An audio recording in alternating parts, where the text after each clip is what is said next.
Hello, good morning, everyone. It's Tuesday, November 9th. Could you believe it? It's the end of the year approaching. And I am so happy to be leading today our deep listening sessions. And we have very special guests here from TAMUCC, Music Majors, freshman class. And Ellen, our dear friend, is their teacher. Thank you so much for bringing the whole class here. We are very happy to see you. Well, barely see you on the screen, but I know you're all standing up and being good listeners already. So thank you. And I want to just introduce a few of us here on the screen. Kelsey, hi, and Grace, are always in our group, Fifth House Ensemble. Kelsey is our new violinist, and we're very happy to see and have Kelsey join us. Mason, our new violist. Herveen, a founding member and executive director so far. So good to Acting see you. executive director. Active. Acting. Acting executive. Yeah, good job on that. Kelly and our dear friend Rick, who joined us all through 2020. And we endure through our deep listening sessions all through the pandemic. Still ongoing. And I'm Elisandro Garcia Montoya, clarinetist with Fifth House Ensemble. And again, we are happy to be sharing some of this wonderful practice, deep listening, founded by Pauline Oliveros, who was a virtuoso accordionist and a composer back in the 70s. And she was a electronic music composer, if you can label her like that, at that time around John Cage and all those composers that were experimenting with music and sounds. But she was, although she was a virtuoso and a great composer, she was concerned with how music was not shared by everybody equally. She thought that about the music was being basically presented and the audience listened to it, experience music, and then go home. She tried to find ways to make the music more inclusive and have the audience sort of participate or being a part of a very important part of the creative process. And improvisation became very important for her as a tool to integrate the audience as well. So she came up with text cores, which are basically simple instructions that guide us through ways of improvising with sounds. And there's no wrong improvisations here. You don't need to know about harmony or really complicated musical forms to improvise. Here we go. We are just creating sounds and experiencing sounds together. And I always like to read, I have two favorite quotes of Pauline, and you probably heard me read this many times. But here we go again. For me, deep listening is a lifelong practice. The more I listen, the more I learn to listen. Deep listening involves going below the surface of what is heard, expanding to the whole field of sound while finding focus. This is the way to connect with the acoustic environment, all that inhabits it, and all that there is. It's kind of deep, but at the same time simple. We just explore this relationship with sound. But with this practice comes three parts. The dreaming part of deep listening, where we're listening to our dreams of this world that we spend so much time living in. Well, not for me, since I have a month, uh, a 4-week-old baby, so the sleeping part is not happening too much. So we also listen to our bodies. Our bodies talk to us all the time, so we learn to listen to our bodies. We also expand. We do exercises, physical exercises that helps us expand and create room, relaxation, so we can hear better. And then the sounding part, which is basically our relationship with sound and exploring with this sound. So we'll start with some moving or movement exercises. And this one, if I can invite you to stand up, we're gonna do one exercise called rise and stretch. I learned the hard way. I'm gonna take my headphones off. And for this one, you're gonna stand with your feet shoulder width apart, and then bend your knees slightly. Like if you're sitting in a small stool, try to find a comfort in an uncomfortable position. Finding a good center, having your spine erect, like if you were being pulled by a string that is attached to a faraway star. So try to find a good balance there. Second, you're gonna stretch your wrist and just kind of place them in front of you. And also, this is the first stretch, rise and stretch.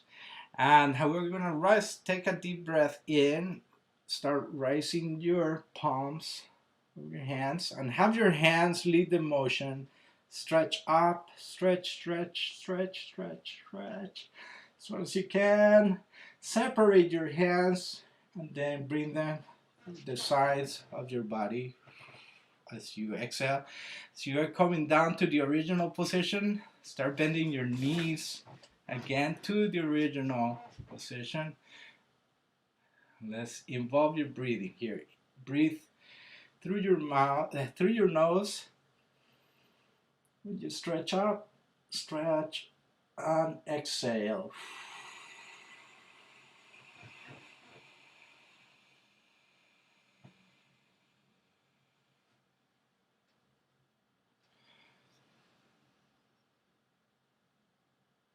Inhale through the nose, stretch, get to the top, separate your hands, and exhale through your mouth. And kind of time your exhale with your arms too.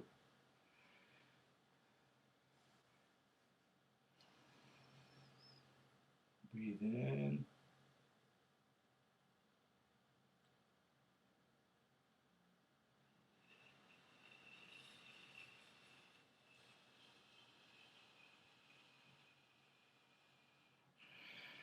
Let's do one more.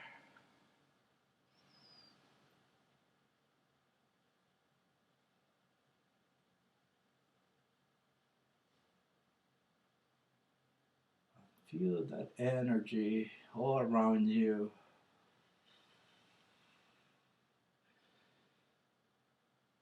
Why not? Feeling thankful for the day. We are awake and doing this together.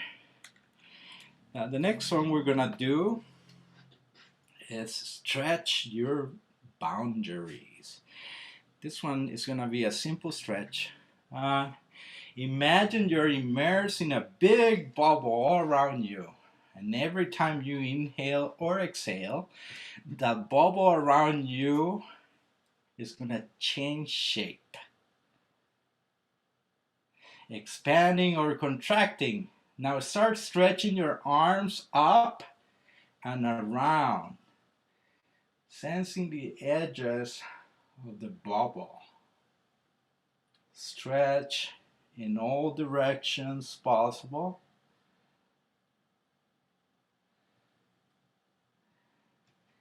Now explore floating inside that bubble and with your legs too. Explore the boundaries of that bubble below.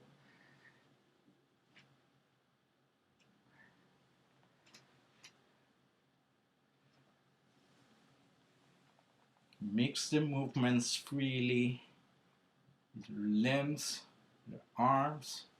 And remember, you're breathing in and that bubble is changing.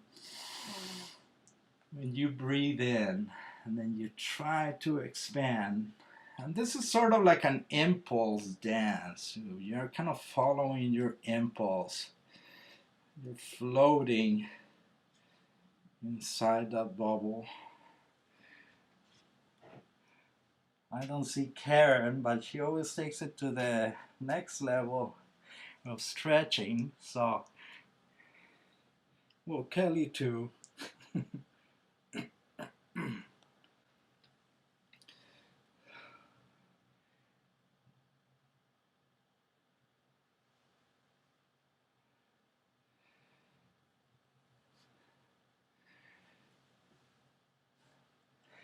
I am sure your body is either thanking you for this or maybe very upset. You're not doing this enough. That's what my body is telling me. You're not doing this enough. Okay. Now we're gonna do one more stretch, and this is called eagle stretch. I came up with this one too. It's similar to fan walk, which some of you might know. So I'll explain to you. Start at a bow and arrow stance. So one foot in front of the other. And start shifting your weight frontwise and backwards. You can start already stretching those legs. When you go frontwise, you're stretching your back leg. Oh yeah, I need this. And when you go backwards, you're stretching the front leg. Remember to try to keep also your spine erect, like if you're being pulled from the top of your head. Let's try to find some comfort.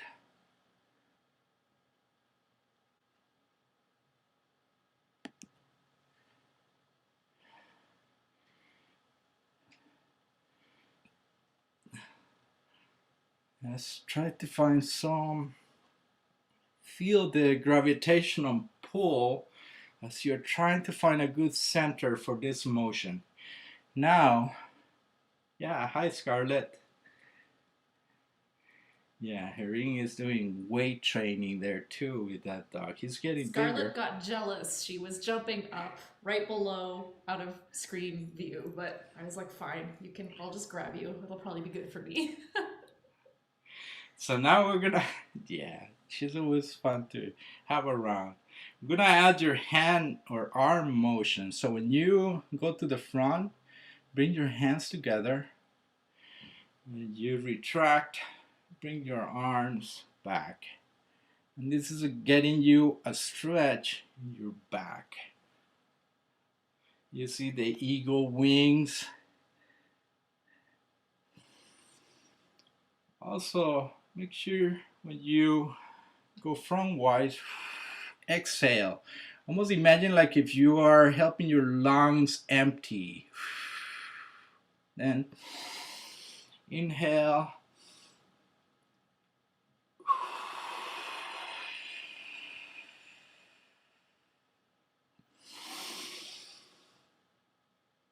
Don't forget about your lower body. You're still finding some nice motion to that.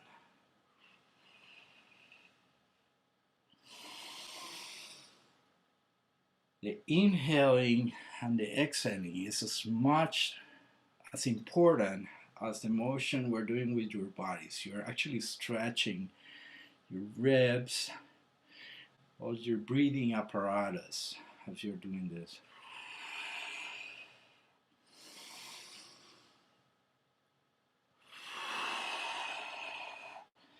Imagine those great big eagle wings. Maybe arch your back a little bit as you're doing stretching. Okay, and the next one, as you're gonna move forward, you're gonna cross your arms around and give yourself a big hug and stretch your back. Kelsey, you need to move forward. Here we go. I'm back. I did. And this is remember your lower body and your breathing. That's the eagle stretch. Isn't that awesome? We are multitasking here. You can have your arms go all the way back and help you stretch.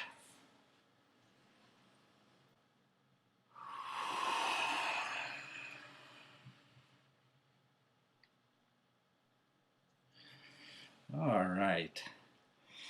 And you can all have a seat.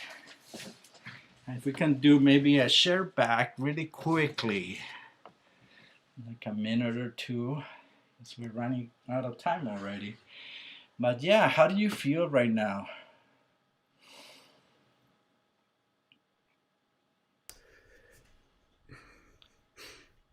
Pretty stretched out. Feels good. I'm thinking we're starting to get more eagles here. So they told my wife, 50 years ago, the nuns told her you'll never see eagles because the river's so polluted because of the paper mills. They're starting to come back. That's wonderful. You're in Appleton, right? Yeah. Wonderful. Any other thoughts? What about from the class? How are you guys feeling over there in Corpus Christi? They said they're tired now. They're tired?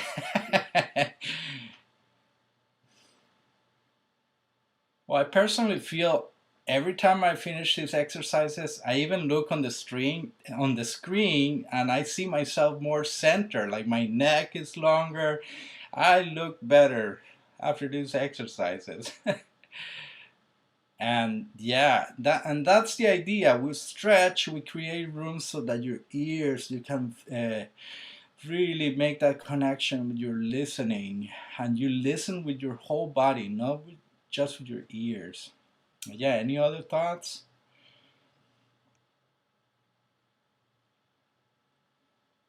That exercise is sometimes called the fan walk as well, but I really like that addition of crossing your body with that hug component. And then what you suggested was pulling all the way back and feeling your shoulder blades. I don't think we've ever experimented with that range of motion, and I thought that was great. And Scarlett's neck is definitely straighter. Yeah, it's sort of a combination of swimming dolphin and fan walk. The fan walk, the breathing is opposite, which kind of throws me off. But this one, the idea is that you are compressing the air out of your lungs. So kind of have a visual of actually your lungs doing this. So yeah, glad you noticed that. Well, okay, we'll move on now. The lullaby is gonna have to wait again for next time. So we're gonna do our next From Unknown Silences. And this is a work by Pauline Oliveros. And you can use instruments, your voice, anything that you can experience sound with. I know Kelly is already taking off, probably heading to a piano or something. So I'll read the instructions. If you'd like to read those, they should be on the document share in the chat.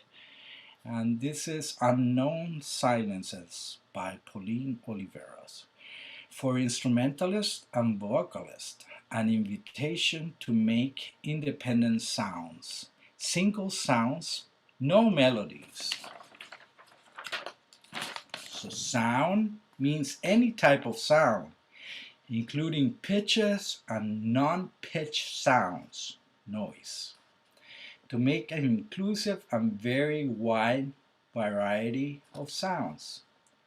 Silence before and silence after each sound. Listen for the beginning and ending of each sound. Each sound as dissimilar as possible. Duration of sounds and silences are free.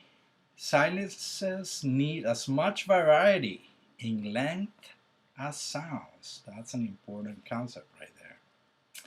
Articulations and dynamics include the full range that is possible. The piece is over when there is no more sound.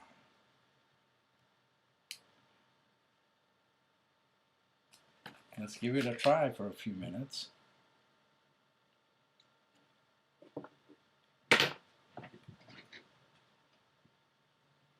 If you can please unmute, that would be very helpful for this piece.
Bree, bree, bree, bree, bree.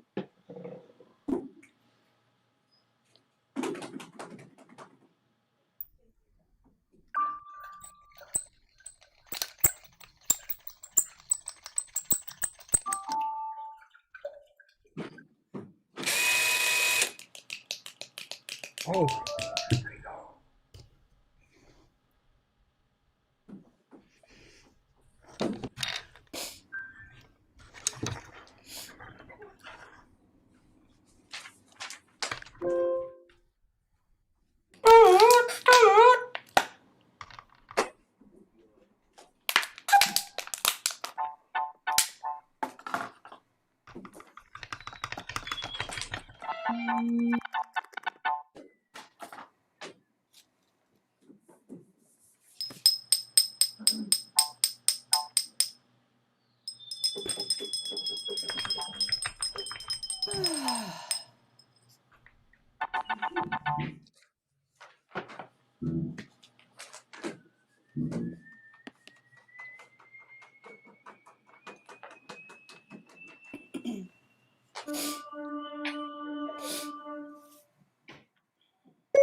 Leila.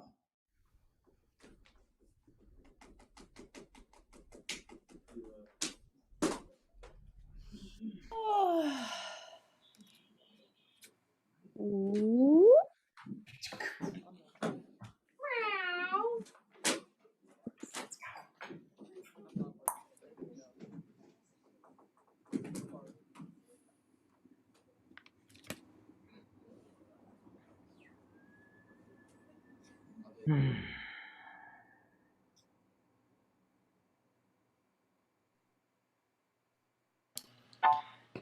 All right, I'm jumping into this opportunity of silence, making it the end of the piece. I know we could go on forever, right? This is so much fun. I hear so many textures and colors and so many different sounds. What was your experience like as we were creating sound together?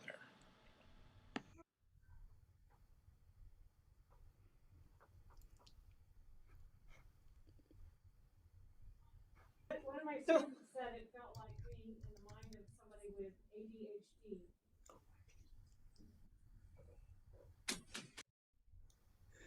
I missed the very last part of that. Somebody was.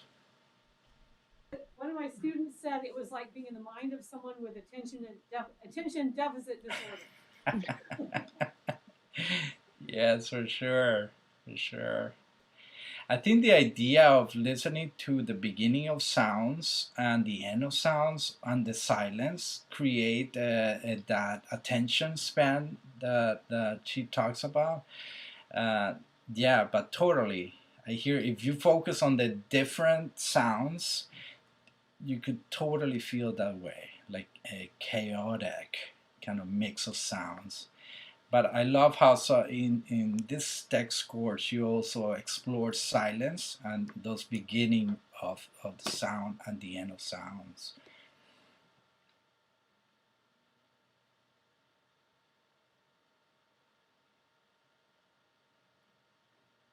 I think Kelsey's about to unmute. Is that right?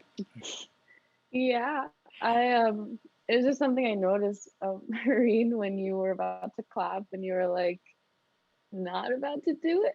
And then it reminded me of like a video game when like the boss is like about to attack you but you don't know when, like that kind of thing. I liked it. It kept me on my toes.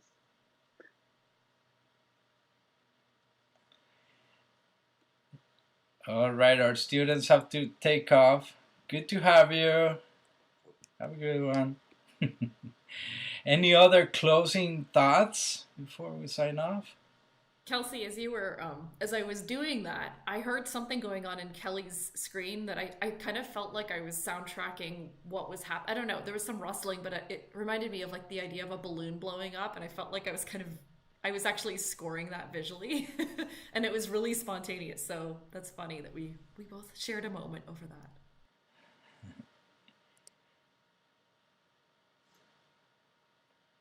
All right. Mason, did you unmute there for a sec? No, I was just gonna say I have to run. Rehearsal starts. All right.